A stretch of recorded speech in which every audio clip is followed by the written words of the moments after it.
இந்த கருப்பட்டி அல்வா இல்லை கருப்பு கவினி அல்வா, அப்புறம் பாசிப்பருப்பு பானிபூரி, மலாய் சாண்ட்விச், ஜாமுன் சாண்ட்விச், அதுக்கப்புறம் என்ன வாங்கலாம்? என்னடா இவ லிஸ்ட்டு பெருசாகிட்டே போகுதுன்னு பார்க்குறீங்களா? இருங்க சொல்கிறேன். அல்வாவில் இளநீர் அல்வா, பைனாப்பிள் அல்வா, ஏபிசி அல்வா அப்படின்னு சொல்லிட்டு எல்லாத்துலேயும் ஒவ்வொரு வெரைட்டிஸ் எடுத்து வச்சு சாப்பிட ஆரம்பிச்சிட்டேன். ஃபஸ்ட்டு இளநீர் அல்வா எடுத்து டேஸ்ட் பண்ணேன். பார்த்தீங்களா அவ்வளோ டேஸ்ட்டாக இருந்துச்சுங்க. Next pineapple halwa. Malai sandwich taste பார்த்தீங்கன்னா அந்த அளவுக்கு இருந்துச்சு. கட்லட் டேஸ்ட் பண்ணி பார்க்கலான்னு சொல்லி டேஸ்ட் பண்ணி பார்த்தா ஸ்பைசியாக சாப்பிட்டா செம்மையாக இருக்குமே அப்படின்னு சொல்லி டேஸ்ட் பண்ணால் சூப்பராக இருந்துச்சு. அண்ட் இந்த ஷாப்பில் ஸ்வீட்ஸ்லேருந்து ஸ்நாக்ஸ்லேருந்து ஸ்பைசி ஃபுட்ஸ்க்கு எல்லாமே வெரைட்டிஸ் ஒன்றும் இல்லைங்க.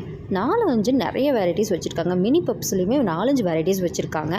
ஒரு கை முறுக்குன்னு நம்ம எடுத்துட்டோம்னா அதில் ஒரு 5 வெரைட்டிஸ், சிப்ஸுன்னு நம்ம எடுத்துட்டோம்னா ஒரு 5 வெரைட்டிஸ், தட்டை வடையில் 5 வெரைட்டின்னு சொல்லி எல்லாத்துலேயுமே 5 வெரைட்டிஸ் 6 வெரைட்டிஸ் வச்சுருக்காங்க. மிக்சர்லேருந்து எல்லாமே இங்கே அவைலபிளாக இருக்குது. இந்த ஷாப் எங்கே இருக்குதுன்னு பார்த்தீங்கன்னா நம்ம கோயம்புத்தூர் ரோட்டில் அமுதசுரப்பி ஹோட்டல் ஆப்போசிட்டில் ஆனந்தா ஸ்வீட்ஸ் அண்ட் ஸ்நாக்ஸுக்கு தான் நான் விசிட் பண்ணியிருந்தேன். ஸோ நீங்களும் விசிட் பண்ணுங்கள். Best spot. பாய்.